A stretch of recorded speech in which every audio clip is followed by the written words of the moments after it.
that. You've all said that your experience in office has only made you more supportive of term limits. Congressman O'Rourke, why is that the case? Well, I pick up on Senator Paul's comments. I think over time we lose the urgency that many of the issues that concern our constituents demand. And if you're going to be here for the next 20, 30, 40 years, if you get it done this year or the next or somewhere down the road, well, that's just as fine. I think having a fixed horizon will introduce the urgency that's missing from this institution, some of the political will that you find when you're not focused solely on your own reelection and raising the money to assure it. You begin to have the sole focus of ensuring that you make the most of the moments that you have in this institution, knowing that they're temporary and they won't last more than whatever the term limits might be, 8 years or 12 years, something shorter, maybe something slightly longer.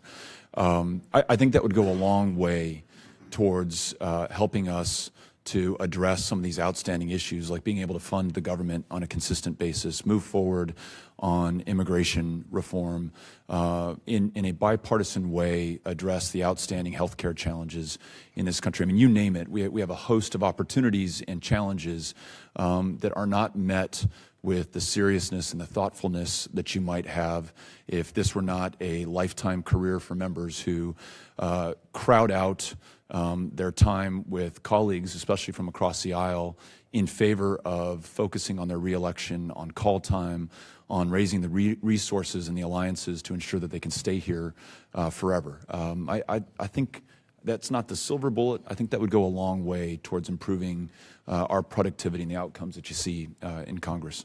You mentioned something very interesting there, call time. Can you just explain to our audience what that is exactly? So I'm elected in 2012, and I have my first orientation meeting in 2013 with the rest of the new members of the Democratic caucus, and I'm convinced, and you can correct me if I'm wrong, this happens on the Republican side as well. And they go through a typical day, what they expect us to do. And not once do they talk about, here's how a bill becomes a law. Here's how you work with your colleagues. Here's how you develop subject matter expertise on the committees where you will serve. Here is the Political Action Committee breakfast you will start your day with, where you're going to form relationships and meet people who you will then call at this time on your schedule. You'll return some calls to constituents. You'll go to your committee hearing for 30 minutes to be clocked in. Then we expect you to come back to the boiler room where you'll do call time, calling those people who represent the special interests who have business before the same committee where you are going to be making decisions and asking them for money. And then that evening you will go to fundraisers or PAC meetings or social hours where you will meet the people and make the connections who will determine who you call the next day. And when you added up all the time that they were asking us to spend on a given day while we were here in Washington, D.C. as brand new members of Congress, 50 to 60% of it was raising money, a lot of that in call time.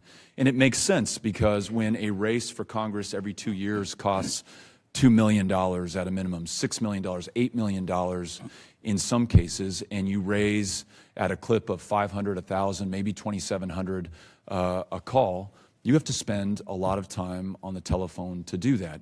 And what it means is that you are focused almost uniquely on your reelection or on helping your party defeat those who could provide spots in the chamber for challengers that you'd like to see get in there, and not on the business of this country. It's a deeply, deeply flawed system, and I think, again, contributes to a lot of the dysfunction that you see right now.